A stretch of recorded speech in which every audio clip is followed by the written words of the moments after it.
আল্লাহ মাঝে মধ্যে কাউকে ক্ষমতা দেয় পরীক্ষা করার জন্যে। ধরে কারণ কি করার জন্যে? যে ক্ষমতা পায়া ওই মানুষ থাকে না, ফেরাউন হয়। ক্ষমতা পায়া অনেকে ফেরাউন হয়ে যায়। ধরে কারণ কি হয়? এক সময় বলেই ফেলায়, এত বছর আগে আমাকে নামাই খেয়ে। আল্লাহ কয় নামানোর মালিক মানুষ না, নামানোর মালিক হচ্ছেন আল্লাহ। ধরে কারণ ঠিক কিনা? হ্যাঁ। এই জন্য আমরা সকলে বলবো অহু আলা কুল্লি শাইইন কদির, প্রত্যেকটা বিষয়ের উপরে একমাত্র ক্ষমতাকার আল্লাহ। আল্লাযী খালাকাল মাউতা ওয়াল হায়াতা লিয়াবলুয়াকুম আইয়ুকুম আহসানু আমালা ওয়া হুয়াল আজিজুল গফুর। বিষয়টা আমি আপনাদের বলি, আজকে তাফসিরের বিষয় হলো আল্লাহর কোরআনকে বাংলার জমিনে আমরা দেখতে চাই। সারা জীবন খালি শুনলে হবি না, এটা দেখা লাগবে এই জিনিসটা আসলে কি। আমরা এই কথা বলবো, সব দেখা হলো শেষ। আগামীতে দেখবো আমরা আল্লাহর কোরআনের বাংলাদেশ। কারা কারা রাজি? দুই হাত তুলে একটু আল্লাহকে দেখান তো দেখি। লিল্লাহে তাকবীর। হাত নাওয়া, মাশাআল্লাহ। হাত নাওয়া, ধরে আছে হাতরে, ও মোবাইল ধরে আছে। তাহলে আপনাদের আজকের সাবজেক্ট কি? আল্লাহর কোরআনকে আমরা দেখতে চাই। দেখতে চাই আসলে এই কোরআনটা কি। বর্তমানে আমরা বাংলাদেশে কোরআনকে যেভাবে দেখতেছি, কোরআন পড়ে পড়ে মানুষের জন্য খতম করতেছে, দোয়া করতেছে, আল্লাহ এক খতম কোরআন পড়লাম, এর যা সওয়াব হয় দিয়ে দিও। নবীর হাদিস হচ্ছে, যে ব্যক্তি কোরআন পড়বে প্রতি অক্ষরে আল্লাহ তাকে 10টা করে নেকি দিবে। যে পড়বে তাকে। ওই এখন কোরআন খতম যে যদি বলে আল্লাহ যা সওয়াব হচ্ছে অমুক দাও, তাহলে হাদিসের সাথে মিল হলো? কারণ যে পড়বে, আলিফ 10 নেকি লেখা শেষ, লাম 10 নেকি লেখা শেষ, মিম 10 নেকি লেখা শেষ, পড়াও সারা লেখাও শেষ। এরপরে যদি আবার সালাম দিবার চাই, সালাম যে আল্লাহ যা সওয়াব আছে অমুক দাও, ফেরেশতারা বলবে আল্লাহ একই সওয়াব কয়বার? পড়ার সাথে সাথে তোর লেখাই শেষ হয়ে গেল, ওর জন্যই লেখা হলো। তারপর উনি যে সালাম দেয়, এখন কি করা ভাই? আল্লাহ বলে, শোনে না, কোরআন মরা মানুষের জন্য কিতাব না, কোরআন হলো জীবিত মানুষের হেদায়েতের খোরাক। জোরে কোন কথা ঠিক না? সারা জীবন কোরআনের বিরুদ্ধে চরণ করছে, ওই নেতা মরছে। এখন আমাদের মতন কতগুলো হুজুর যাই বলে আইরে সেই দিকে যাই রে, বুঝা শোনা নাই রে, যাই ডাকে সেই দিকে যায়। এখন কে ডাকলো? আল্লাহ ডাকলো না শয়তান ডাকলো? একটু চিন্তা করার দরকার আছে না নাই?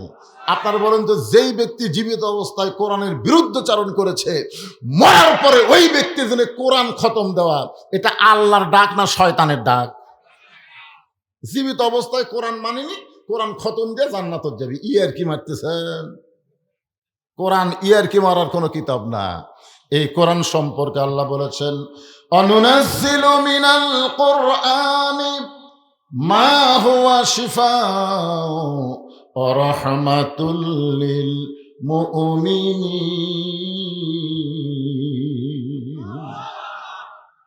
এর বাংলা অর্থ কি? যে আয়াতে কারিমা পড়লাম, এর বাংলা অর্থ হলো সব সমস্যার সমাধান দিতে পারে আল কোরআন। মুমিনদের জন্য আল্লাহ এই কোরআনকে নাজিল করেছে যাবতীয় রোগের রোগ মুক্তি হিসাবে, রহমত স্বরূপ। বলেন সুবহানাল্লাহ। তাহলে যুবকেরাই, অনেক যুবক আছে, যুবকেরাই মাহফিল করতেছে। আমি পাশের মাহফিলে বলেছিলাম যে বুড়া মানুষ তো এমনি ভালো হবে, আমাদের মতন বুড়ারা ভালো হওয়া ছাড়া তো গতি নেই, হচ্ছে চামড়া ঢিল, আল্লাহর সাথে দিছে মিল। এখন আর খারাপই করার টাইম আছে? পারবেও না তো, মন চালেও পারবে না। যেই যুবকদের খারাপ হওয়ার বয়স, এই যুবকদেরকে টার্গেট করি আজকের আলোচনা করা দরকার। ধরে কোন ঠিক কিনা? যুবকেরা গলাতে একটু শান দাও তো। আমি যেই বলবো সব সমস্যার সমাধান, তোমরা বলবা দিতে পারে আল কোরআন।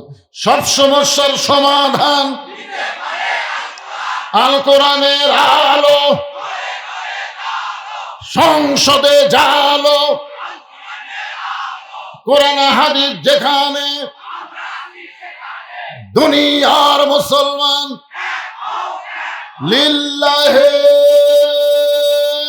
তাকবীর। হাই বলেন না বারে,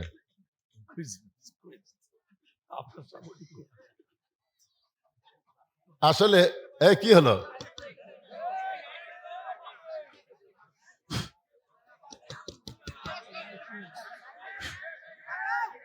কে রে তকবীর সহ্য করা পারে না, মাইকের মধ্যে শয়তান ঢুকলো নাকি রে?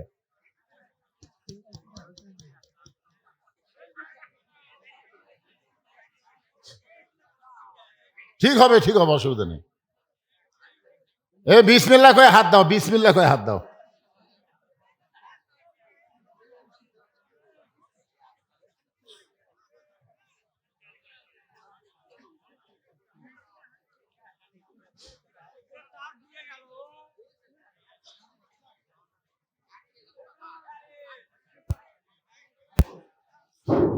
এই তো ঠিক আছে, মাশাআল্লাহ, সুবহানাল্লাহ, আলহামদুলিল্লাহ।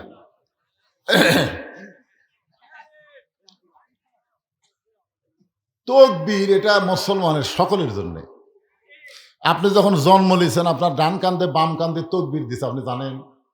ডান কান্দে আজান, বাম কান্দে কি আকামত। তো আজান আকামতের প্রথম শব্দ কি? মাশাআল্লাহ।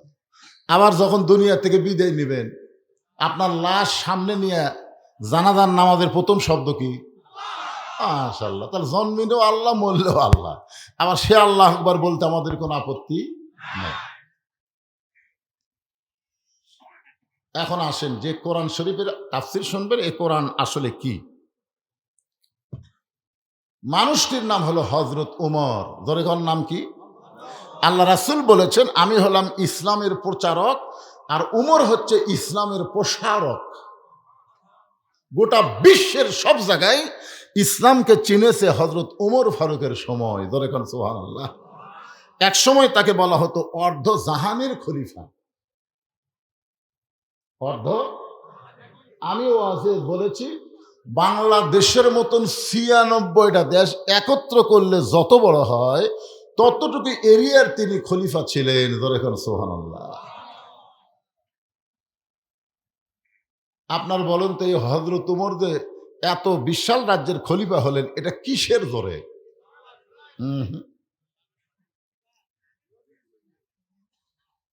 না জানে আগে বলা যাবে না। এই যে কোরআন শরীফ দেখতেছেন, ওমর ফারুক নবীকে হত্যা করার জন্য রওনা দিয়েছিল, এটা আপনারা জানেন না? আচ্ছা, সরাসরি নবীর কাছে না এসে রাস্তার মধ্যে খবর পালো তার বোন ভগ্নিপতি ইসলাম ধর্ম গ্রহণ করছে। ওখানে যখন গেলেন তখন দরজার দাঁড়িয়ে শুনতে পেলেন ঘরের ভিতরে আল্লাহর কোরআনের তেলাওয়াত।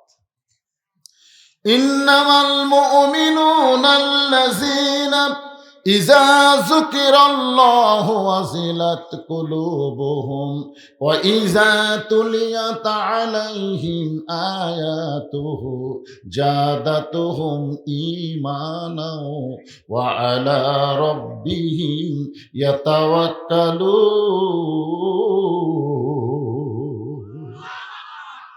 একসময় হযরত ওমর নবীর কাছে আসলেন, যেই তরবারি দিয়ে নবীকে হত্যা করবেন নবীর পায়ের সামনে দিয়ে ঈমান নামক মহা দৌলত গ্রহণ করলেন। এই কোরআনের ওসিলায় আল্লাহ এক সময় হযরত ওমরকে অর্ধ জাহানের খলিফা বানায় দিলেন। এখন আল্লাহর কোরআনটা কেমন পাওয়ারফুল, কোরআনের কত শক্তি, এটা দেখার জন্য হযরত ওমর মদিনার অলিগলি ঘুরতেছেন শুধুমাত্র আল্লাহর কোরআনকে দেখার জন্য। শুনেছি বহুদিন, আজকে আল্লাহর কোরআন দেখার দরকার আছে না নাই? ওমর ফারুক কোরআন দেখতে গিয়ে দেখেন বিস্তীর্ণ মরুভূমির মধ্যে একজন রাখাল উট আর দুম্বা চড়ায়। হযরত ওমর আল্লাহর কোরআনকে দেখার জন্য রাখালকে সালাম দিলেন, আসসালামু আলাইকুম রাখাল ভাই, আমার পেটে ক্ষুধা লাগছে, আমি উটের এক পেয়ালা দুধ চাই। রাখাল মুস্কি মুস্কি হাসে।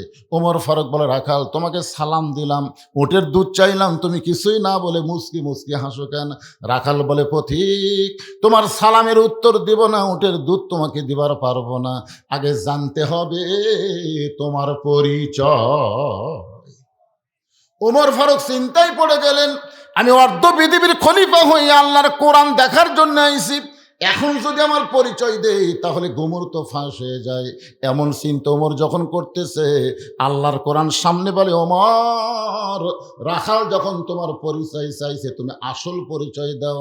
তোমার আসল পরিচয় তুমি ওমর না, তোমার আসল পরিচয় তুমি অর্ধজাহানের খলিফা না, তোমার আসল পরিচয় হলো মিল্লাতা আবিকুম ইব্রাহিম ওয়া সাম্মাকুমুল মুসলিমিন। আল্লাহর কোরআন বলে, ওমর তোমার পরিচয় তুমি ওমর না, তুমি অর্ধজাহানের খলিফা না, তোমার পরিচয় হলো তোমার জাতির পিতা ইব্রাহিম, তোমার নাম রেখেছে মুসলমান। আমাদের জাতির পিতার নাম কি?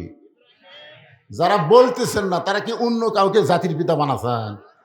তাহলে জবান খুলে বলেন, জাতির পিতার নাম কি? আরো জোরে। শেখ মুজিবর। যেই বলবো শেখ মুজিবর, আপনার বলবেন ঘোড়ার ডিম। ধরে বলেন কিসের ডিম? ঘোড়ার কি ডিম হয়? তার মানে বোঝা গেল শেখ মুজিবর জাতির পিতা হয়। মুসলমানদের জাতির পিতা আল্লাহ কোরআনে বলেছেন, মিল্লাতা আবিকুম ওয়া সাম্মাকুমুল মুসলিমিন। ওমর ফারুক বলে, রাখাল আমার পরিচয় যদি শুনতে চাও তাহলে আমার পরিচয় হলো আমি একজন মুসলমান। রাখাল মুস্কি মুস্কি হাসে। ওমর ফারুক বলে, আমি কোরআন থেকে মুসলমানের পরিচয় দিলাম, এরপরও হাসো কেন? রাখাল বলতেছে, আসল না নকল? ওমর ফারুক চুম করছে। ওমর ফারুক বলে, মুসলমান তো মুসলমানই, এর মধ্যে আসল নকল কি? রাখাল বলতেছে, আসল মুসলমান যারা হবে তারা চাওয়ার ব্যাপারে সতর্ক থাকবে। আসল মুসলমান দরকার হলে ফাঁসির মঞ্চে যাবে, কিন্তু রাষ্ট্রপতির কাছে বাঁচার দরখাস্ত লিখবে না। এরকম কিছু মুসলমান আমাদের বাংলাদেশে ছিল, আপনারা জানেন, যে মুসলমানদেরকে বলা হলো ফাঁসির দণ্ড থেকে যদি বাঁচতে চান রাষ্ট্রপতির কাছে দরখাস্ত লেখেন, রাষ্ট্রপতি দয়া করে যদি মাফ করে আপনার ফাঁসি হবে না। ওই মুসলমানের উত্তরে বলল যে এরকম বহু রাষ্ট্রপতিকে আমরা জীবনে মরা দেখছি, যারা মরে যায় তাদের কাছে কোনো ইমানদার জীবন ভিক্ষা চায় না। ধরে কার কথা ঠিক কিনা? জীবন ভিক্ষা চাইতে হবে কার কাছে? যিনি কোনোদিন মরে না। বলেন তো তিনি কে? কুল্লু মান আলাইহা ফানিউ ওয়া ইয়াবকা ওয়াজহু রাব্বিকা যুল জালালি ওয়াল ইকরাম। ওমর ফারুক বলে, রাখাল মুসলমান তো মুসলমানই, এর ওদের আসল নকল কি? রাখাল বলতেছে, আসল মুসলমান যারা হবে তারা চাওয়ার ব্যাপারে সতর্ক থাকবে। তুমি সত্যি করে বলো তো, তুমি দুধ চাইছো কার কাছে? ওমর ফারুকের চোখ দিয়ে দর দর করে পানি পড়তেছে। আল্লাহ, তোমার কোরআন যখন দুনিয়াতে চালু থাকবে, উমর যদি ভুল করে একটা রাখাল পর্যন্ত ভুল ধরার সাহস পাবে। ধরে গেল সুবহানাল্লাহ। আপনার বলেন তো, আপনাদের মসজিদে আল্লাহর কোরআন চালু আছে না নাই? ইমাম যদি ডবল টাইটেল হয়, ডবল দাওরা হয়, তারপরে আসরের নামাজে 3 রাকাতে যদি বসে, একটা অটো ভ্যান এলাকা আল্লাহু আকবার আল্লাহু আকবার, ইমাম কয় কে রে, আমি দাওরা পাস, টাইটেল পাস, এতদিন 4 রাকাত পড়াছি, আজকে 3 রাকাত বসবো রে, আমি উঠবো না।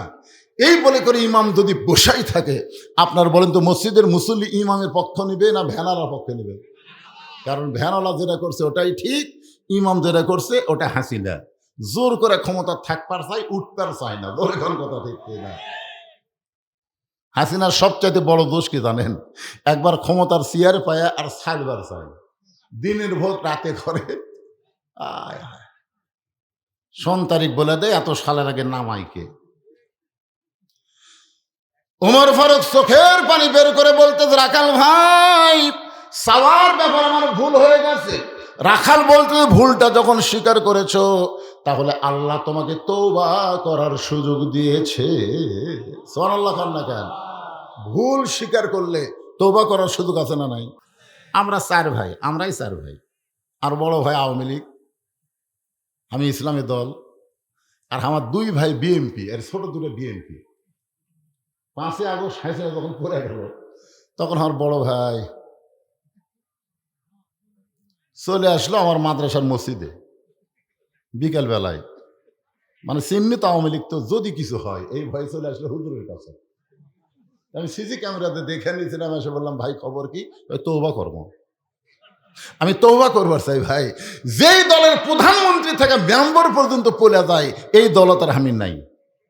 আপনারা বলেন তো, যদি ভুল বুঝে তওবা করে আল্লাহ মাফ করবে কি করবে না?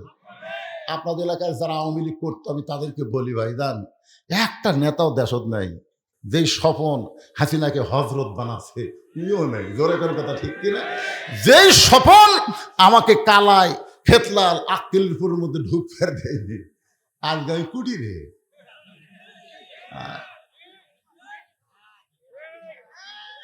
বাবা স্বপন, একটু মনোযোগ দিয়ে শুনবেন। তওবা করার সুযোগ আছে না নাই? রাখাল বলে, পথিক, ভুলটা যখন স্বীকার করেছে আল্লাহ তোমাকে তওবা করার সুযোগ দিয়েছে। ওমর ফারুক বলে, রাখাল ভাই তাহলে আমি তওবা করতেছি। রাখাল বলে, তুমি মূর্খ মানুষ, তুমি তওবা কেমনে করবা? ওমর ফারুক বলে, আমি মূর্খ তোমার কে কইছে? রাখাল বলে, যে বেটা চাওয়ার ব্যাপারে সতর্ক হয় না, এ দুনিয়ার সবচাইতে বড় মূর্খ। আপনারা বলেন তো, ডক্টর কামাল শিক্ষিত না মূর্খ?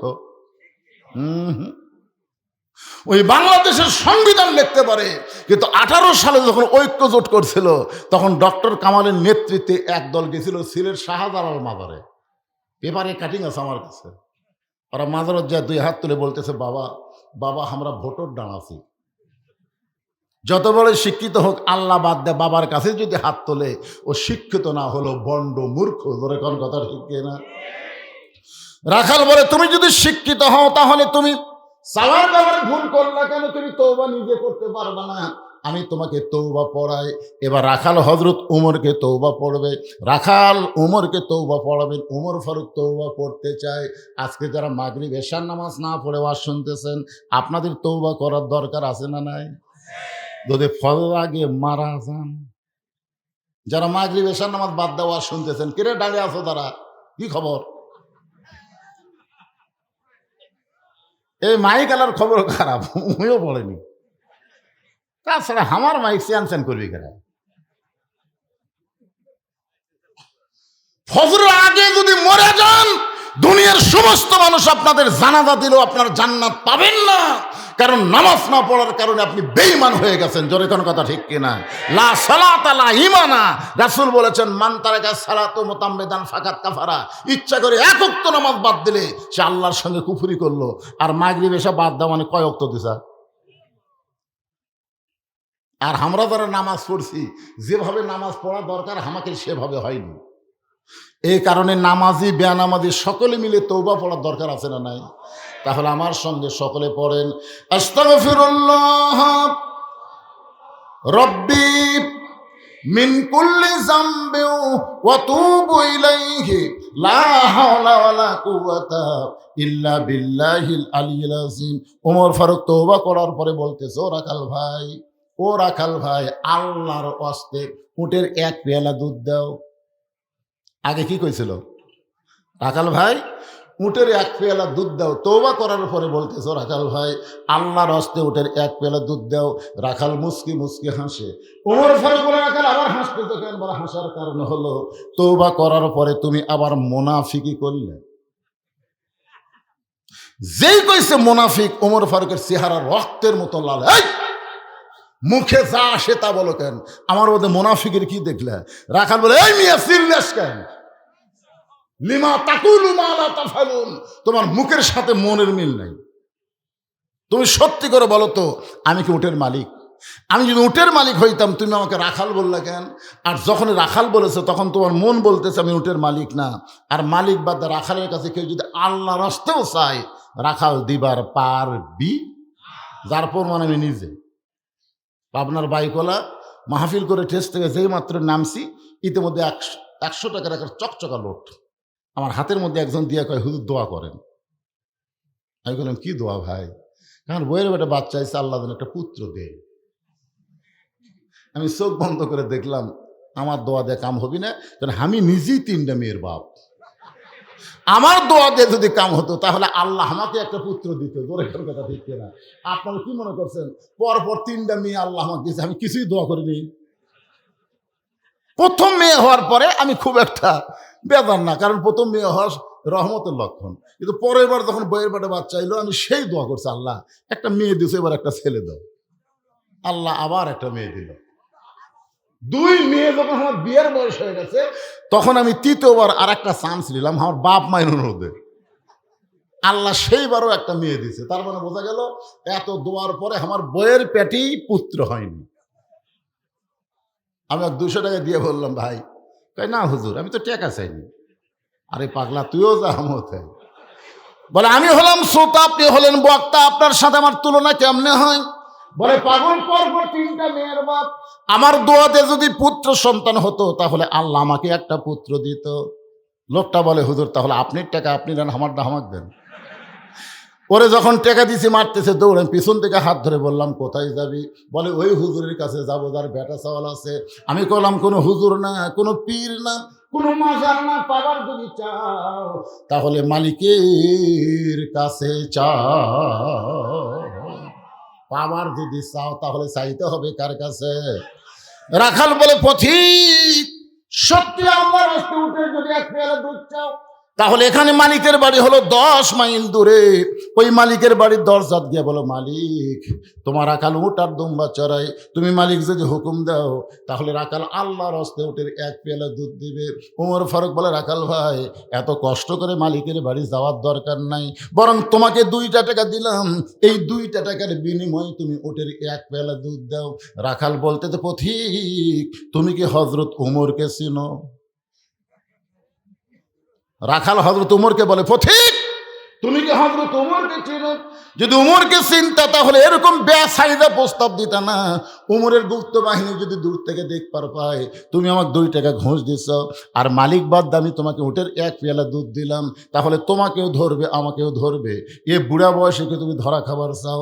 ওমর ফারুক বলে, রাখাল ভাই তাহলে চলো পাহাড়ের গুহার মধ্যে যাই, ওই গুহার মধ্যে গিয়ে গোপনে তোমাকে 2টা টাকা দেব, আর তুমি গোপনে উটের 1 পেয়ালা দুধ দিবে। ওমরের গুপ্ত বাহিনীও ধরতে পারবে না, তোমার মালিকও জানতে পারবে না। রাখাল চিল্লায় বলে, তুমি ভণ্ড, তুমি ভণ্ড, তুমি ভণ্ড। ওমর ফারুক বলে, রাখাল আমার মধ্যে ভণ্ডামির কি দেখলা? রাখাল বলে, পথিক ওই গুহার মধ্যে দেওয়া না করলে ওমরের গুপ্ত বাহিনী দেখতে পাবে না, আমার মালিক জানতে পারবে না, কিন্তু রাখালের আল্লাহ দেখতে পায়। লিল্লাহে তাকবীর। যেই বলেছে রাখালের আল্লাহ দেখতে পায়, সঙ্গে সঙ্গে ওমর ফারুক মারছে দৌড়। 1 দৌড়ে পাহাড়ের পাদদেশে গিয়া 2 রাকাত নামাজ পড়ে বলতেছে, আল্লাহ তোমার কোরআন এত সুন্দর। তোমার কোরআন যখন দুনিয়াতে চালু থাকে তখন কেউ না দেখলো আল্লাহ দেখে, এই বিশ্বাস প্রত্যেকটা মুসলমানের অন্তরে থাকে। কেউ না দেখলো কে দেখে? আরো জোরে কন। আমাদের বাংলাদেশে এই বিশ্বাস আছে? তোমার কোরআন এত সুন্দর আল্লাহ, তোমার কোরআন এত সুন্দর। এতক্ষণ তো আমি রাখালের মধ্যে তোমার কোরআন শরীফ দেখলাম, আমি তো রাখাল দেখি নাই, রাখালের ভিতরে তোমার কোরআন শরীফ আমি দেখতে পাই। ধরে কর সুবহানাল্লাহ। আল্লাহর কাছে ওমর ফারুক শুকরিয়া করে কাঁদতেছে। ইতিমধ্যে রাখাল পিছনে এসে বলে, যতই কান্দ উটের দুধ দেওয়া গেল না। ওমর ফারুক বলে, রাখাল ভাই উটের দুধের কোনো দরকার আমার নাই, আমি শুধু তোমার কাছে জানতে চাই, ওই না দেখা আল্লাহকে কলিজার মধ্যে জায়গা দিয়ে আল্লাহর কোরআন অনুযায়ী চলতেছো, এর বিনিময়ে তোমার চাহিদা কি? এই বাংলাদেশে যারা কোরআনের দল করে তারা কি খুব ভালো আছে? কথা কয় না ভালো আছে? তুমি একটা উট দুম্বা চড়াও রোদের মধ্যে, তোমার ভালো বাড়ি নাই, ভালো খাওয়াও নেই, তোমার চাকরিটাও খুবই কষ্টের চাকরি, এরপরেও তুমি আল্লাহর কোরআন অনুযায়ী চলতেছো, এর বিনিময়ে তোমার চাহিদা কি? রাখাল চোখের পানি বের করে বলে, পথিক আমার চাহিদার কথা যখন শুনতে চাও তাহলে শোনো। আমার চাহিদা হলো রব্বানা আতিনা, সকলে পড়েন রব্বানা আতিনা ফিদ দুনিয়া হাসানাতাও ওয়া ফিল আখিরাতি হাসানা ওয়া কিনা আযাবান্নার।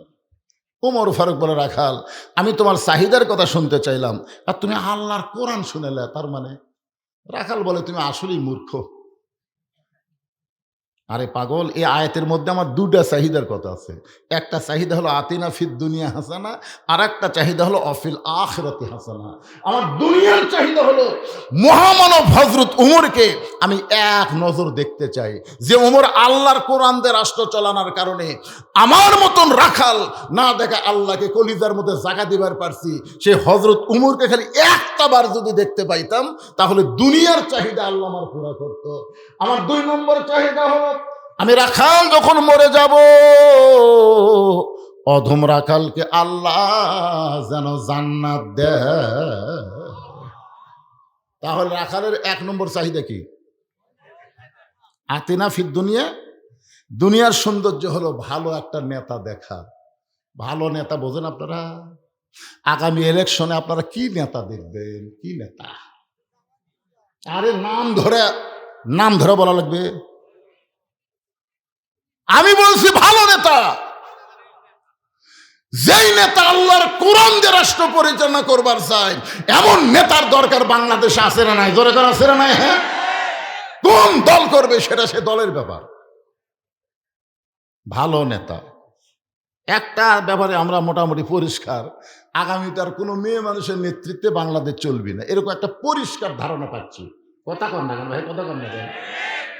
এতগুলো মরদ মানুষ যা বিপদে আসলাম ভাই, আমরা থাকি নিচে, ওরা থাকে উপরে। অথচ আল্লাহ কোরআনে বলেছে রেজালু কাওয়ামুনা আলান নিসা, পুরুষেরা থাকবে উপরে, নারীরা থাকবে তলে। আর আমরা এত বছর যে কি হলাম ভাই।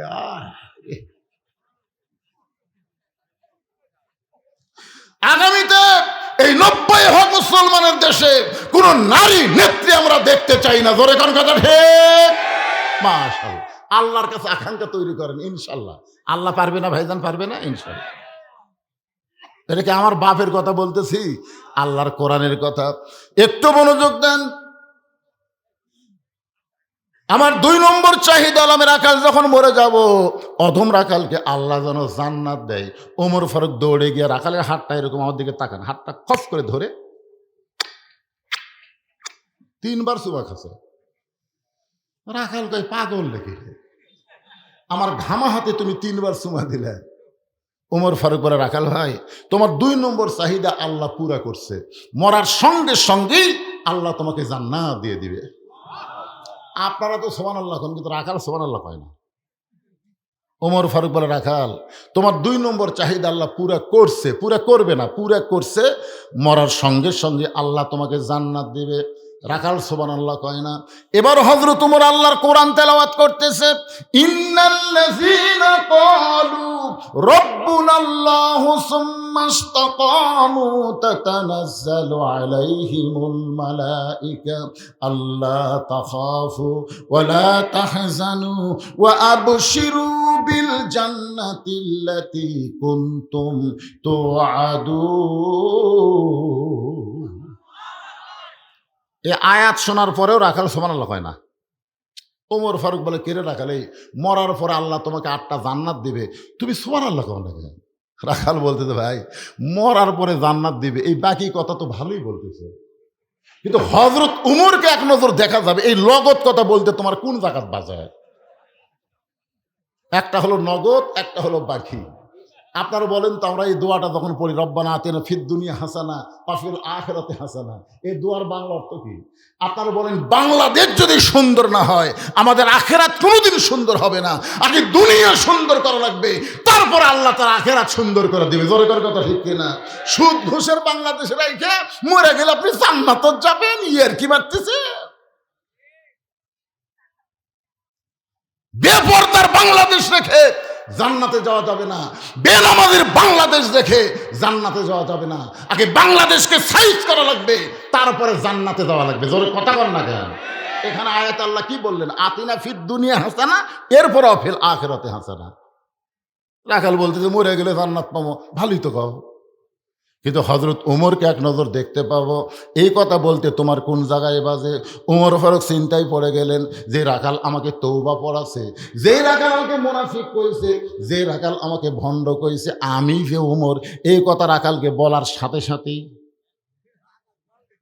কি মনে করতেছেন? যে উমর রাস্তাতে গেলে শয়তান কয়দিন যায় না, আর সেই উমরও কি পড়াছে? তওবা করেছে, মুনাফিক করছে, ভণ্ড করছে। এখন যদি বলে রাখাল ভাই আমি উমর রে, বলাও সারা, হার্ট ফেল করে মরাও সারা। ওমর ফারুক চিন্তায় পড়ে গেলেন, আমি যে উমর এই কথা রাখালকে কেমনে বলবো।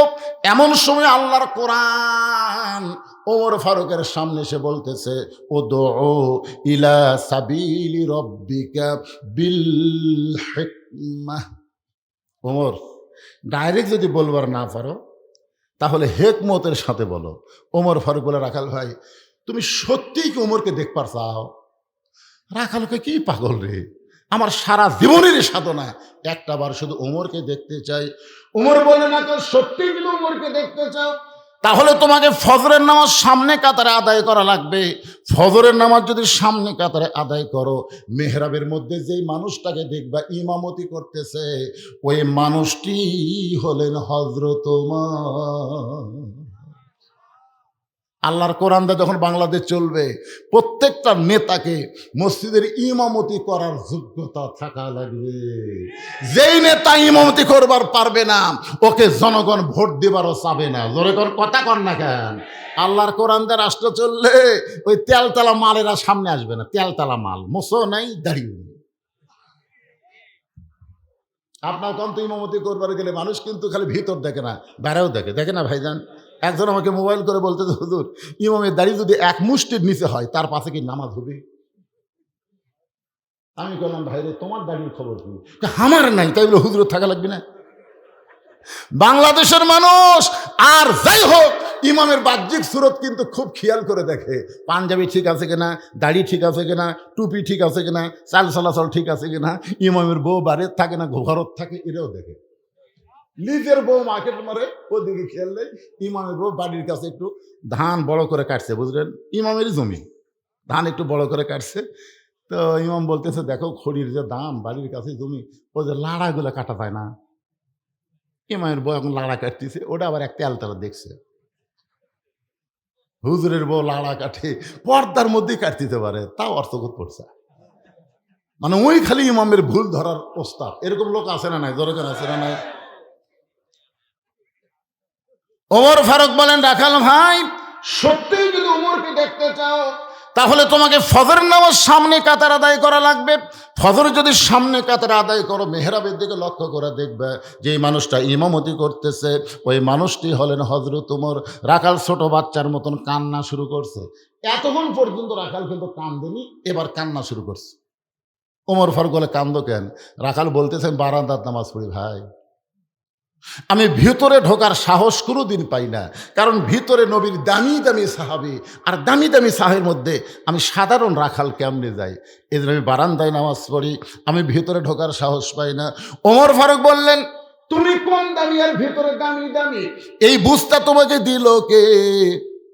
তুমি বারান্দায় নামাজ পড়ো, তুমি কম দামি, আর যারা ভিতরে নামাজ পড়ে তারা বেশি দামি, এই বুঝটা তোমাকে দিল কে? আমি চেয়ারে বসে ওয়াজ করতেছি, সোফায় বসে, আমি বেশি দামি। আপনারা মাটির বসে ওয়াজ শুনতেছেন, আপনারা কম দামি, এই বুঝটা আপনাদের দিল কে?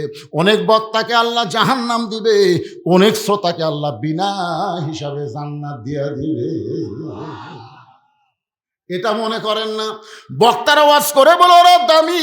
আল্লাহ কোরআনে বলেছেন, ইন্না আকরামাকুম ইনদাল্লাহি আতকাকুম, ওই ব্যক্তি সবচাইতে দামি হয় যার কলিজার মধ্যে আল্লাহর বেশি ভয়। যার কলিজার মধ্যে আল্লাহর কি ভয়? বেশি ভয়। আমার মতন বহু বক্তাকে জিব্বাতে এরকম বসি দিয়া, বুঝলেন, জাহান্নামের ফেরেশতারা টানে টানে নিয়ে যাবে জাহান্নামের দিকে। আপনারই বলবেন, হুজুর ও হুজুর, আপনার ওয়াজ শোনা আমল করে আমরা জান্নাতে যাচ্ছি, আপনার খবর কি? আল্লাহ তখন বলবে, লিমা তাকুলু মা লা তাফআলুন, এ বক্তার ওয়াজ ভালো রে, কিন্তু আমল খারাপ। এই খালি ওয়াজ করছে, ভালো আমল করেনি, এই জন্য জাহান্নামী। তখন আপনারাই বলবেন, আল্লাহ যে হুজুরের ওয়াজ শুনে আমরা জান্নাতি হচ্ছি, এই হুজুরকে আমাকে সাথে দেওয়া যায় না?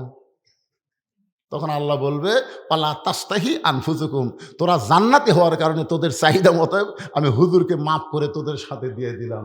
হুজুর ওসিলায় আপনারা জান্নাতি না, ওরা আপনাদের ওসিলায় আল্লাহ হুজুরকে জান্নাত দিবার পারে। সুবহানাল্লাহ বলেন, সুবহানাল্লাহ বলেন। ওমর ফারুক বলেন, রাখাল তুমি বারান্দায় নামাজ পড়ো, তুমি কম দামি, আর ভিতরে যারা নামাজ পড়ে এরা বেশি দামি, এই বুঝটা তোমাকে দিল কে? তুমি যে হযরত ওমরকে দেখতে চাও তাহলে তোমাকে সামনে কাতারে যাওয়া লাগবে। এখন কি বলবো কও? রাখাল বলতেছে, পথিক, এতদিন এশার নামাজ পড়ে বাড়িতে যাচ্ছি, কিন্তু আজকে এশার নামাজ পড়ে আর আসবো না। ওমর ফারুক চুম করছে, এশার নামাজ পড়ে বাড়িতে আছে, আজকে এশার নামাজ পড়ে আসবে না কেন? বলে এশা পড়ে যদি বাড়িতে আসি তো ফজর সামনে ধরা যাবে। ওমর ফারুক বলতেছে, রাখাল বলো তো, 5 ওয়াক্ত নামাজের মধ্যে 3 ওয়াক্ত তাড়াতাড়ি আর 2 ওয়াক্ত লম্বা কেন?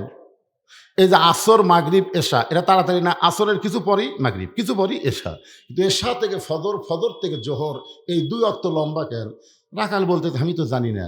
ওমর ফারুক বললেন, তাহলে শোনো, ফজর থেকে আল্লাহ জোহর লম্বা দেওয়ার কারণ হলো এই লম্বা সময়ের মধ্যে মানুষ খেতে খামারে কাজ কাম করবে, ব্যবসা বাণিজ্য করে, চাকরি বাকরি করবে। এইগুলো কাজ কাম করতে গিয়ে দেহের যে ক্ষয় হবে, এশা থেকে ফজর আল্লাহ লম্বা সময় দিছে। এই লম্বা সময়ের মধ্যে যদি ঘুম পাড়ে, ওই দেহের ক্ষয়টা আল্লাহ ঘুমের মাধ্যমে পুরা করে দিবে। তাহলে এশার নামাজ পড়ে ফজর একটা লম্বা সময়, এই সময় যদি তোমার চোখত ঘুম ধরে, রাখাল বলতে ঘুম যদি ধরে তাহলে মসজিদের মধ্যেই ঘুমাইয়া যাব। যেই বলছে মসজিদের মধ্যে ঘুমাবো, ওমর ফারুকের চেহারা রক্তের মতো লাল। এই মসজিদের মধ্যে ঘুম পাড়ার দলিল দে। তুই যে মসজিদে ঘুম পাড়বো তার একটা দলিল থাকা লাগবে না? কথা কর না, মানে ঘুম পাড়ার দলিল থাকা লাগবে না? এখন ঘুম তো দূরের কথা, সবাই নামাজ পড়ে বাড়িতে গেছে, ওরা 3 জন 4 ফ্যান দিয়ে গল্প করতেছে। 3 জন ফ্যান দিতে, ফ্যান দিয়ে 1 ঘন্টা গল্প করে, গল্প শেষ হয় না। মানে আলুর গল্প করতে করতে, আলুর যে দাম রে, এবার আবার আলু লাগাচ্ছে, গল্প করতে করতে 1 ঘন্টা হয়ে গেছে। ফেরেশতারা বলতেছে, আল্লাহ, সবাই নামাজ পড়ে বাড়িতে গেল, এরা 3 জন যে 4 ফ্যানটা গল্প করতেছে, রেজাল্ট কি? আল্লাহ বলতেছে, এদের মাথার উপর যতক্ষণ ফ্যান ঘুরিছে, এই ফ্যানের কারেন্টের বিল এই 3 জন আলাদাভাবে না দেওয়া পর্যন্ত জান্নাতে যাবার পারবে না। কারণ মসজিদ ওর বাপের ঘর না, যে ইচ্ছা মতো ফ্যান ঘুরাবি। জোরে কোন কথা ঠিক কিনা? মসজিদ কি কারো বাপের ঘর? তুই বাড়িতে 1 ফ্যান দিয়ে 10 জন বাতাস খাস, আর 4 ফ্যান দিয়ে 3 জন বাতাস মারিস, তার মানে? ছোটবেলাতে আমি দেখছি, আমি ছোটবেলায় খুব পান্তা খেতাম। পান্তা বোঝা না? পানি দাও ভাত। ওই পান্তায় 28 এক থালি খাতে আমার 4 পেঁয়াজ লাগতো। তো গরমের দিনে পান্তা খেয়ে জোনা পড়ে গেছে আমার দাদার সাথে। দাদা মুখত পেঁয়াজের গন্ধ পায়, বুঝছেন, নামাজ পড়তে।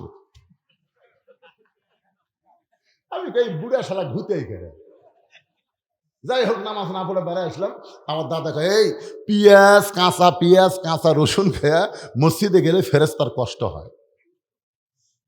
কাঁচা পেঁয়াজ, কাঁচা রসুন খেয়া মসজিদে গেলে ফেরেশতার কি হয়? আর এখন মসজিদের মধ্যে পেঁয়াজ কাটতেছে, মসজিদের মধ্যে পেঁয়াজ কাটে মুড়ি মাখতেছে। কারে?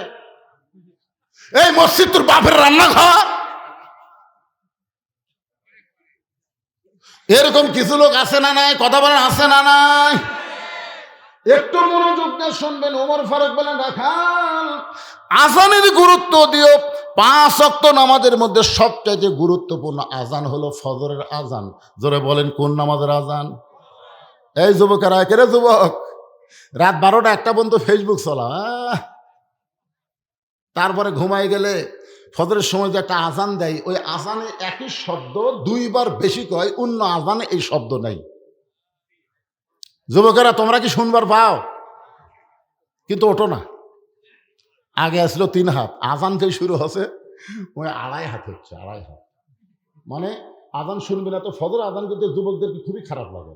মাথার উপর কম্বল দিছে, এখন মাথার কম্বল দিলে তো পাও বাড়াবি, পাও টেনে বুকের কাছে থোছে। আপনি জানলা দিয়ে তাকায় দেখবেন মানে চাউলের বস্তা ঢাকা থোছে, কিন্তু মাথাও নাই, পাও নাই, গেল কোথায়?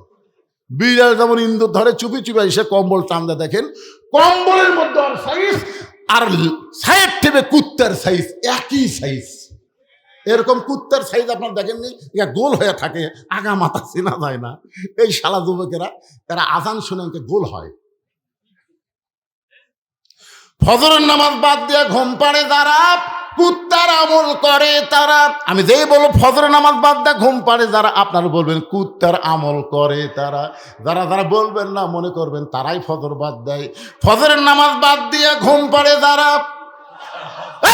কুত্তার আমল করে তারা। ফজরের নামাজ বাদ দিয়ে ঘুম পাড়ে যারা।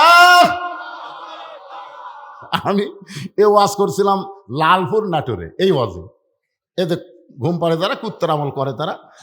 ইতিমধ্যে দিকে 4-5টা কুত্তে আসে, বুঝলেন, আমার পাশে গেল ভৌ ভৌ ভৌ ভৌ করে ধরছে। আমি করলাম কে রে, কি করলাম, কুত্তে খাবে। আমি ও আবার টান দিতি, আমি টান না দিতি ওরা মারে টান। চিন্তা করলাম কি করলে কুত্তে খাবে। ইতিমধ্যে আল্লাহ আমাকে বলতেছে, কে রে বক্তা, এই তুই কি ওয়াজ করলো? আল্লাহ বলেছেন সুম্মা রাদাদনাহু আসফালা সাফিলিন, ফজরের নামাজ বাদ দিয়ে ঘুম পড়ে যারা, কুত্তার চাইতেও খারাপ তারা, কুত্তার সঙ্গে তুলনা করা যাবে না, এরা কুকুর শুয়োরের চাইতেও খারাপ। আমি পরে টেপে বললাম, ফজরের নামাজ বাদ দিয়ে ঘুম পড়ে যারা, কুত্তার চাইতে খারাপ তারা। একবার বলা মাত্র কুত্তে একটাও নেই। কুত্তা বুঝাই দিল, ফজরের নামাজ বাদ দিয়ে ঘুম পড়ে যারা, এরা হামাকের চাইতেও খারাপ। 5 ওয়াক্ত নামাজের মধ্যে ফজরের নামাজের গুরুত্ব কম না বেশি? এত বেশি। আল্লাহর নবী বলেছেন ফজরের নামাজ কেউ যদি বাড়ির পরে মসজিদে না যায় তার মধ্যে মুনাফিকি চলে আসে। ওমর ফারুক বললেন, রাখাল ভাই আজানের গুরুত্ব দিও, আজানের গুরুত্ব দিও। এতদিন রাখাল কিন্তু আজানের গুরুত্ব দেয়নি, আকামতের গুরুত্ব দিয়েছে। আজকে যেই মাত্র ফজরে আজান শুরু হয়েছে, রাখাল ঘুম থেকে উঠে খুব জোরে সোরে মসজিদ দিকে দৌড়ানো শুরু করেছে। মসজিদের দরজায় এসে রাখাল দোয়া পড়তেছে, আল্লাহুম্মা আফতাহ লি আবওয়াবা রহমাতিক। এই দোয়াটা পড়ার দরকার আছে? মসজিদের মধ্যে রাখাল ডান পা দিয়ে ভিতরে ঢুকতেছে। এতদিন রাখাল নামাজ পড়ছে কোথায়? আজকে নামাজ পড়বে সামনে কাতারে। এখন মসজিদের মধ্যে রাখাল ঢুকে সামনে কাতারে যখন যাবার চাই, প্রত্যেকটা সাহাবী নড়ে সরে রাখালকে যাওয়ার রাস্তা করে দেয়। রাখাল সামনে যাবি, সাহাবীরা সরে যায়। রাখাল কয়, কে রে, এতদিন বারান্দার থেকে কি মনে করলাম রে, এতদিন বারান্দাতে মনে করছিলাম এরা দামি দামি, আজকে ভিতরে ঢুকে দেখতেছি আমিও যা এরাও তো। আসলে ভিতরে না ঢুকলে বোঝা যাবে না। আওয়ামী লীগ, বিএনপি, জাতীয় পার্টি, জামাত ভিতরে যে এক কাতার করে, এটা কি আপনারা জানেন? বাইরে 14 দল 20 দল, কিন্তু যেই ভিতরে ঢুকছে আর কোনো দল নেই। আওয়ামী লীগ 4 দল সামনে গেলে বিএনপি হাত ধরে টানতেছে, কে ভাই তুই লাইন চিনিস না, তুই তো সামনে গেছু, তুই কাতার বুঝিস না। আওয়ামী লীগ কহেন খেয়াল করিনি ভাই। জাতীয় পার্টি আওয়ামী লীগ আর বিএনপি 3 জন হচ্ছে, জামাত ইসলাম সাইডে ডানে আছে, হুজুর নেই।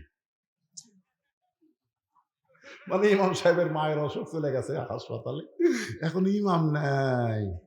জাতীয় পার্টি কয়, কে রে, আওয়ামী লীগ, এই বিএনপি, এখন সামনে কে যাবি রে? ওরা 3 জন বলছে যে ভাই আমরা মসজিদের মধ্যে ঢুকে কাতার সোজা করি, সামনে যাওয়ার ক্ষমতা আমাকে নেই। তখন আওয়ামী লীগ বলছে, ও ভাই সামনে যান। আমি জামাত, আরে পাগলা, আমি আওয়ামী লীগ, তুমি জামাত, ওই বিএনপি, জাতীয় পার্টি, ওটা বাইরের কথা, ভিতরের কথা। আমরা সবাই ভাই একসঙ্গে জামাত করতে চাই। ও ভিতরে জামাত করবা আর বাইরে জামাত করলি তারকে বিরুদ্ধে লাগবে, এরকম আছে না নাই? শোনেন, মসজিদ আল্লাহর ঘর, এর ভিতরে গেলে কোনো দলাদলি চলবে না, ছোট বড় চলবে না, ফর্সার কাছে কালো, কালোর কাছে ফর্সা, ধনীর কাছে গরিব, গরিবের কাছে ধনী। কাতার সোজা করে দাঁড়ান লাগবে। কোনোদিনকে দেখছেন যদি কোনো ধনীর কাছে গরিব দাঁড়ায় আর ধনীকে কোন আর ঘুতে পারছে? যদি মারে সমস্ত মুসল্লিগুলা ধরবে, এই কি ওই বেড়ার রাজনীতি ভিতরে করিস না। রাখাল যাইতে যাইতে একেবারে সামনে কাতারে, একেবারে সামনে কাতারে মেহরাব বরাবর দাঁড়াইয়া ফজরের 2 রাকাত সুন্নত নামাজ আদায় করেছে। ফজরের ফরজের আগে 2 রাকাত সুন্নত আছে না নাই? আল্লাহ রাসূল বলেছেন আসমান জমিন বিক্রি করলে যত দাম হবে তার চাইতে বেশি দাম হলো ফজরের 2 রাকাত সুন্নতের দাম। সুবহানাল্লাহ, জোরে কন। রাখাল ফজরের 2 রাকাত সুন্নত নামাজ পড়ে চুপটি করে বসে আছে। এমন সময় এক সাহাবী মসজিদের মধ্যে ঢুকে দেখে জায়গা নাই। ওই সাহাবী ঢুকে দেখে আমি যে জায়গাত নামাজ পড়ি ওই জায়গাতে একজন বসে আছে। ওই সাহাবীর নাম হলো ওসমান গনি। আল্লাহ নবীর ডবল জামাই ওসমান গনি, সুবহানাল্লাহ। তিনি মসজিদের মধ্যে ঢুকে দেখে আমার জায়গাত কে বসে আছে? এখন হয়তো আপনার বলবেন হুজুর ওই জায়গাতে ওসমান গনির এটা কেমনে হলো? কারণ মসজিদের মধ্যে শুধু একজনের জায়গা নির্দিষ্ট, যিনি ইমাম। ইমামের জায়গাত কেউ যাবার পারবে না ইমাম ছাড়া, ধরে কোনো কথা ঠিক কিনা? কিন্তু এইটা তো ইমামের জায়গা না। তো ওসমান গনি কেমনে বলতেছে আমার জায়গাত কে বসলো? এই জায়গাটা বরাদ্দ দিছে আল্লাহর নবী এইভাবে, আগে হাদিসটা শোনেন। আল্লাহ রাসূল বলেছেন, আমি যখন ইমামতি করব, আমি বরাবর পিছনে যিনি দাঁড়াবে তার নাম হলো আবু বকর। আবু বকর রাদিয়াল্লাহু যখন ইমামতি করবে, আবু বকর বরাবর যিনি পিছনে দাঁড়াবে তার নাম হলো উমর। উমর যখন ইমামতি করবে, উমর বরাবর যিনি পিছনে দাঁড়াবে তার নাম হলো ওসমান। ওসমান যখন ইমামতি করবে, ওসমান বরাবর পিছনে যিনি দাঁড়াবে তার নাম হলো হযরত আলী। হযরত আলী যখন ইমামতি করবে, আলী বরাবর পিছনে একথা বলে নবী কারো নাম কয় না। সাহাবের বললেন, ইয়া রাসূলুল্লাহ, হযরত আলী যখন ইমামতি করবে, আলী বরাবর পিছনে কে দাঁড়াবে? সঙ্গে সঙ্গে নবী বললেন, মা ইয়ানতিকু আনিল হাওয়া ইন হুয়া ইল্লা ওয়াহয়ুন ইউহা। আমি নবী বলতে পারি না যতক্ষণ আল্লাহ না বলাই। এই আলী পর্যন্ত হলো খোলাফায়ে রাশেদিন। সুবহানাল্লাহ। তাহলে উমর ফারুক যখন ইমামতি করবে, উমর ফারুক বরাবর পিছনে কে দাঁড়াবে? কি শুনলেন? বার জোরে কর, কে দাঁড়াবে? কিন্তু আশা দেখে জায়গা দখল। এখন আল্লাহ রাসূল বলেছেন, আল হায়াউন ওসমান। ওসমান হলো সবচাইতে শরম, আর যার শরম বেশি সে মানুষটাকে তো লরমও বেশি। ওসমান চিন্তা করতে যে বসাই যখন আছে সরাই কিভাবে, কাছে যায় দেখে রাখালের পাশে ফাঁকা জায়গা। এই ফাঁকা জায়গার মধ্যে 2 রাকাত সুন্নত নামাজ পড়ে রাখালের দিকে 3 বার তাকাছে। ধরে কোন কয়বার? কে রে, এর মধ্যে আর মোটর সাইকেল লেখে ঢুকতেছে রে? এই ছেলেমেয়ে তোমরা দেখতেছ না? ওরা পিছনে খালি আজরাইলের মতন দাঁড়িয়ে আছে, বেকদরা আজরাইল। আচ্ছা, মোটর সাইকেলে ঢুকছেই যখন, আপনাকে সমস্যা না হলেই হলো। আপনারা মোটর সাইকেল রাখার জায়গা করেননি? এই মোটর সাইকেল গ্যারেজ করেন আপনারা? ওখানে রাখা সবচাইতে ভালো। তো যাই হোক, যেই কথা বলতেছিলাম একটু গুরুত্ব দিয়ে শোনেন। ওসমান গনি ফজরের সুন্নত 2 রাকাত নামাজ পড়ে রাখালের দিকে 3 বার তাকাছে। ধরে বলেন কয়বার? 3 বার তাকানোর কারণ হলো, যেই লোকটাকে কোনোদিন সামনে কাতারে দেখি নাই, আজকে তারই জাকাত বসে আছে, একটু দেখার দরকার আছে না নাই? হয়তো আপনারা বলবেন, হুজুর একবার তাকালেই তো হয়, কিন্তু যার শরম বেশি তাই একবার কিন্তু পুরোপুরি দেখবার পর শরম যে বেশি। তা কি হচ্ছে ভাই? কথাবার্তা বাদ দেন ভাইরে, শোনেন। তো এখন রাখালের দিকে 3 বার তাকানোর কারণে আপনার বলেন তো, মূর্খ লোকের দিকে যদি কেউ বেশিবার তাকায় সে খুশি হয় না রাগ করে? আপনারা কোনদিন তাকাছেন? এক অটো ভ্যানালা আমার গাড়ির সাথে ওর হুক বেঁধে দিবে, ওদের হুক নাই, মানে এমন জোরে চলায়। আপনাকে এলাকার অটো ভ্যান ভদ্র, আর আমার এলাকার অটো ভ্যান মনে হয় পাইলট। শালাকের তো ব্রেক দুর্বল করে আসতে চলা লাগবে না, ওরা এই আগে চালাচ্ছে পাও দিয়ে। তো এখন ব্যাটারি ডালে কিন্তু মশার হতে ভাই, মনে হয় পাইলট হয়ে গেছে রে, পাইলট। রাস্তা দিয়ে যাবি না উড়িয়ে যাবি এই চিন্তা করে, এমন জোরে নিয়ে যাচ্ছে। আমার গাড়ির যদি খালি একটা সলটা ওঠে, বুঝলেন, এই সলটা মেকআপ করতে 15-20 হাজার টাকা খরচ হবে। মানে সলটা তুলে ওটা পুরো গাড়ি রং করা লাগবে। তা আমি একটু জানলা খুলে খালি তাকাছি, কি করছে হুজুর, গাড়ির চড়ে বেড়াচ্ছেন, মোশন হতো নাকি? আমি কিছুই কই না, খালি তাকাছি, জানলার নামে খালি তাকাছি। একবার তাকাছি, যে গরম। আর রাখালের দিকে ওসমান গনি তাকাছে কয়বার? মূর্খ মানুষ শোয়ার কারণ রাখাল গরম হলে, এই মিয়া বারবার আমার দিকে কি দেখো মিয়া? সঙ্গে সঙ্গে ওসমান গনি নরম মানুষ কাঁপতে কাঁপতে দাঁড়িয়ে গেছে, ভয়ের ঠেলায় দাঁড়িয়ে বলতে, ভাই যান, আমি শুধু পরপর 3 বার তাকাইছি, আপনি এত গরম হলেন, আপনার পরিচয় কি? বলে, আমার পরিচয় হলো আমি একজন রাখাল, আমার পরিচয় হলো আমি একজন রাখাল। ওসমান গনি মুচকি মুচকি হাসতেছে, কারণ রাখাল যারা হবে তাদের ভাষা নরম হলে হবে না, রাখালের ভাষা গরম হওয়া লাগবে। আল্লাহ রাসূল বলেছেন, প্রত্যেকটা অভিভাবককে আল্লাহ রাখালের দায়িত্ব দিয়ে দুনিয়াতে প্রেরণ করছে। কিসের দায়িত্ব? রাখালের দায়িত্ব দিয়ে প্রেরণ করেছে। এখন হয়তো আপনারা চিন্তা করতেছেন, হুজুর আমাদের গরু ছাগল নাই, আমরা কার রাখালি করব? আপনি চোখ বন্ধ করে দেখেন, আছে। চোখ বন্ধ করে খেয়াল করে দেখেন, আছে। আপনার বাড়িতে 50 বছর একটা গাভী আছে। এখন বলবি 50 বছরের গাভী কি রে? 50 বছরের গাভী মানে আপনার বউ। আপনার বাড়িতে 22 বছর একটা আড়িয়া আছে, আড়িয়া মানে আপনার ছেলে। আপনার বাড়িতে 17 বছর একটা বকনা আছে, বকনা হলো আপনার মেয়ে। আপনার বলেন তো, আপনার বউ আপনার ছেলে আপনার মেয়ের উপরে আপনার রাখালি করার দরকার আছে না নাই? আপনি মসজিদের সামনে কাতারে নামাজ পড়তেছেন, এশার নামাজ আদায় করে আপনি বাড়িতে যাচ্ছেন, মনে মনে চিন্তা করতেছেন আমার বউ হয়তো যায় নামাজে বসে দরুদ শরীফ পড়তেছে, আমি সামনে কাতারে নামাজ পড়লাম আর আমার বউ বাড়িতে নামাজ পড়তেছে। কিন্তু বাড়ির দরজায় যখন আইছেন, ঘরের ভিতর থেকে একটা শব্দ আসতেছে, হরি হরি হরি হরি লো লো লো লো লো। কে রে? হরি হরি লো লো লো লো। তারপরে ঘরের মধ্যে ঢুকে দেখেন আপনার গাভী, আপনার বউ ভারতের স্টার জলসা জি বাংলা দেখতেছে। এখন আপনারা বলেন, ভারতের স্টার জলসা জি বাংলা যদি আপনার বউ দেখে, আপনার রাখালি করার দরকার আছে না নাই? কি রাখালি করবেন? না না, মারামারি করা যাবে না। আপনি আস্তে করে রিমোট কন্ট্রোলে, মানে শোনেন, রিমোট কন্ট্রোল দিয়ে টিভি অফ করে বলবেন, তুমি যে চ্যানেল দেখতেছো এই চ্যানেলটা হলো ভারতের চ্যানেল, তুমি কি জানো